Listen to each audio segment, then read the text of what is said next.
Please help me to reach 1,000 subscribers. That evening began like any other, quiet and heavy.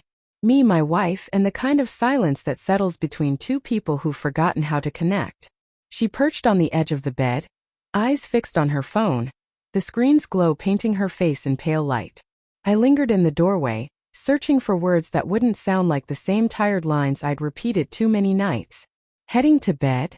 I asked finally, my voice barely above a whisper. Careful. She didn't glance up. I'm exhausted, she muttered as she always did. Those 3 words had become a nightly ritual. A soft refusal, a quiet way of retreating into her device instead of me. I nodded, forcing a neutral expression, though the sting was there. I had been counting nights silently since the last time we'd felt close. I switched off the light and slipped under the covers alone, the sound of her footsteps fading through the house. I knew she wouldn't join me tonight or most nights. The next morning, Jenna, my wife's best friend, dropped by as she often did.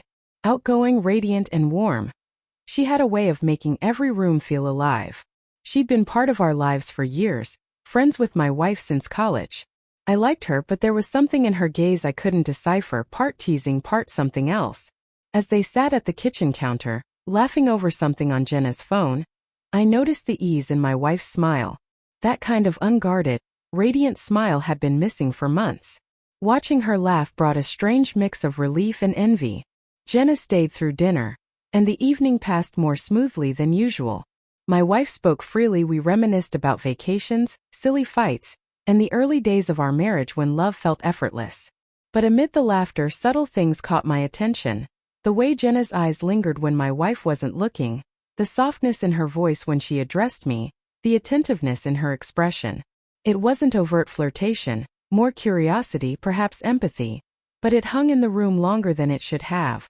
Later, my wife retreated to bed, tired as always, leaving Jenna behind to help with the dishes. The quiet hum of the dishwasher filled the kitchen as she handed me another glass of wine. She's pulling away, isn't she? She asked softly. Her words unsettled me. I attempted to laugh it off, but the truth was undeniable. I had been lonely for months, lying beside someone who no longer truly saw me. Finally, I admitted it out loud.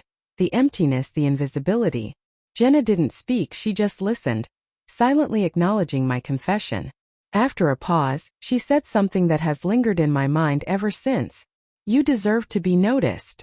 Her words were quiet, almost fragile, yet weighted with honesty. I met her gaze, seeing the faintest sadness and an unspoken truth. Then she whispered the words that would stay with me forever. I'm not tired. It wasn't playful, seductive, or teasing. Just pure, unguarded sincerity. She didn't move closer, didn't touch me. She only offered me the choice, leaving the rest to me. My heart raced, every instinct screaming to act, but the memory of my wife upstairs held me back. I wanted to respond, to cross that line, but I couldn't. Jenna looked away first. I shouldn't have said that, she murmured, gathering her purse. You deserve more than what she's giving you. Don't forget that. And then she was gone.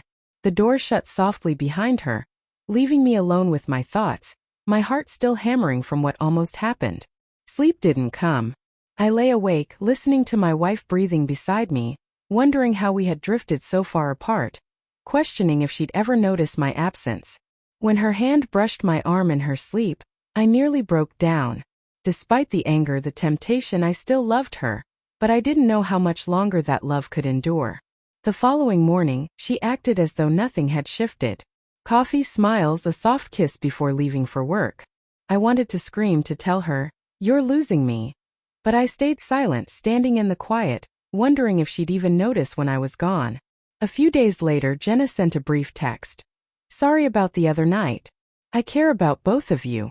I stared at it before deleting it, not out of anger but understanding.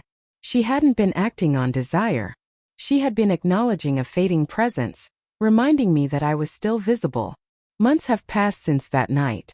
My wife and I are still together, having confronted the distance between us. I spoke honestly about my loneliness, the way I had felt unseen. She cried, realizing how far we had drifted. We are working slowly, rebuilding with therapy and small gestures that matter more than words. Yet sometimes in the quiet hours I still hear Jenna's voice. I'm not tired. Not a temptation now, but a reminder. Love requires attention, effort, and care. Neglect it, and someone else will always notice what's being lost and offer the recognition you long for.